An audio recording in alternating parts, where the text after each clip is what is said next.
साथियों नमस्कार, मैं M.K. राम आप लोगों के बीच आज एक ज्ञानवर्धन हेतु एक कहानी लेकर आया हूँ। साथियों सुने कहानी को और अपने छोटे बच्चों को भी सुनाएं।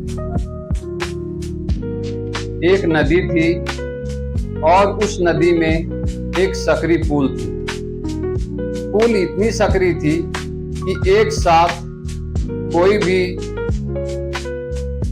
जानवर एक बार में एक ही पास कर सकता था और इस तरह से नदी के एक दूसरे छोर पर दो बकरी थी।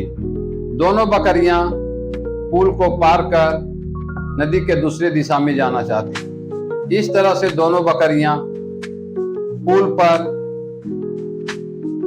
आ गई और इस तरह से दोनों बकरियों के बीच बहस होने लगी कि तुम पीछे जाओ। दूसरा बकरी बोलती कि तुम पीछे जाओ और इस तरह से दोनों बकरी, जो कि कोई पीछे होने के लिए तैयार नहीं था, और इस तरह से दोनों बकरी आपस में पुल के ही ऊपर ही लड़ने लगी और इस तरह से दोनों बकरी पुल के नीचे गिर गई और इस तरह से दोनों बकरियां नदी में बह गई।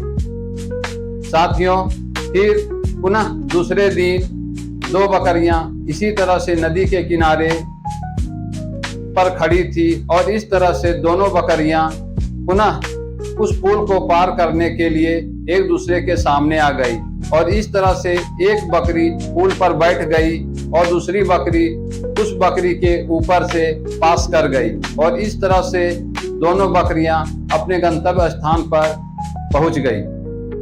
अब साथियों विचार कीजिए कि चारों बकरी में क्या अंतर था और चारों के बीच क्या फर्क था और उसका क्या परिणाम हुआ। इस तरह से हमारा कहानी समाप्त होता है। साथियों, यह कहानी अपने छोटे बच्चे को जरूर सुनाएं ताकि मैं जो यह कहानी कहने का कह रहा हूं वह हमारा सफल हो, ताकि हमारा बच्चा समझ सके कि इस कहानी से हमने क्या सीखा, और बच्चे को जरूर पूछें कि इस कहानी से आपने क्या सीखा। धन्यवाद साथियों। कहानी पसंद आए तो लाइक कमेंट जरूर करें। धन्यवाद।